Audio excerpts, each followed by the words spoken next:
எதிர்வரும் தமிழக சட்டமன்ற தேர்தலில் சிவசேனா கட்சி போட்டியிடுகின்ற முடிவை எடுத்துள்ளது. புரட்சித்தாய் தலைமையில் தமிழக சட்டமன்ற தேர்தலில் சின்னம்மா திருமதி வி.கே. சசிகலா அவர்களின் அமையும் மாபெரும் கூட்டணியில் சிவசேனா பங்கேற்று போட்டியிடுவது எனவும் இதற்கான அதிகாரப்பூர்வமான பேச்சுவார்த்தைகள் நிறைவடைந்துள்ளதாக தெரிவிக்கப்படுகிறது. சென்னையில் இடம்பெற்ற இந்த நிகழ்வின் போது சிவசேனா கட்சி போட்டியிடும் தொகுதிகளின் பட்டியலை சிவசேனா கட்சியின் அகில இந்திய செயலாளர் உயர் திரு அனில் தேசாய் அவர்களிடம் சமர்ப்பிக்கப்பட்டுள்ளது. கூட்டணி பேச்சுவார்த்தைக்கு மும்பையில் இருந்து அகில இந்திய தலைவர்கள் வருகை தந்திருந்தனர். அதே சமயம் சிவசேனா கட்சியை போட்டியிடும் தொகுதிகள் மற்றும் வேட்பாளர்கள் பட்டியலும் அதிகாரப்பூர்வமாக வெளியிடப்பட்டதாக தமிழ்நாடு சிவசேனா அறிவிப்பு பட்டியல் தலைமை தேர்தல் பணிக்குழுவின் உறுப்பினர் தஞ்சை காவண்ணா சசிகுமார் தெரிவித்தார். இதனை அடுத்து அங்கு இடம்பெற்ற கூட்டத்திலும் அவர் உரையாற்றினார். 2021 திராவிட முன்னேற்ற கழகத்துடன் நாம் போட்டியில் வைத்தோம். அவர்கள் ஆட்சிக்கு வந்த பிறகு நம்முடைய கொள்கைக்கும் தமிழர்கள் வழிபடக்கூடிய ஆலயங்களுக்கும் வழிபாட்டுகளுக்கும் எதிர்மறையாகவே தான் செயல்பட்டார்கள்.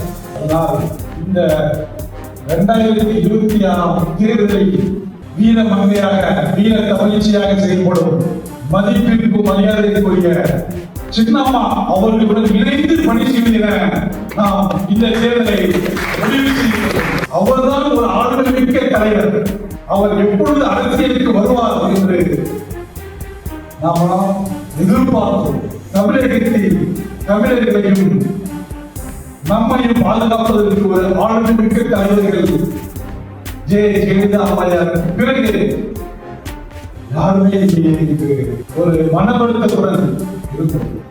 ஆனால் தேர்தல் அறிவித்ததற்கு பிறகு இந்த மண்ணையும் மக்களையும் பாதுகாக்க வேண்டும் என்று ஒரு நல்ல எண்ணத்தில் தேர்தல் தேதி அறிவித்த பிறகு தங்களுடைய நிலைப்பாட்டை ஒரு கட்சியை வெளிப்படுத்துகிறார். புதிய கட்சி ஆரம்பிக்கிறார். அதற்கு மிகப்பெரிய துணிவு வேண்டும். தேர்தலுக்கு முன்னே கட்சி ஆரம்பிச்சு அதற்கான வேலைகளாக பார்த்து சுற்றுப்பயணம் செய்து தன்னுடைய கட்சியை வெளிப்படுத்துவார்கள் சொல்வார்கள். தேர்தல் தேதி அறிவித்த பிறகு தன்னுடைய கட்சியை அறிமுகப்படுத்துகிறார். இந்த தேர்தலை நான் சந்திக்க போகிறேன் என்கிறார் வீர தமிழ்ச்சி சின்னம்மா. அதற்கு ஒரு மிகப்பெரிய துணிவு வேண்டும். ஆளுநருக்கு ஒரு தலை நன்றாக இந்த கட்சியை பலப்படுத்தி ஒரு இரும்பு மங்கை சிஎம்மாக கொடுத்தவர் அம்மா சின்னம்மா அவர்கள். அதன் பிறகு சில சூழ்நிலையின் காரணமாக கட்சிகளை சில பிறகு ஒப்படைத்தார். அவர்கள் அந்த ஆளுமை திறன் அவர்களுக்கு இதையெல்லாம் கருத்தில் கொண்டு தமிழர்களுடைய நிலைமை பின்தங்கி கொண்டே இருக்கிறது.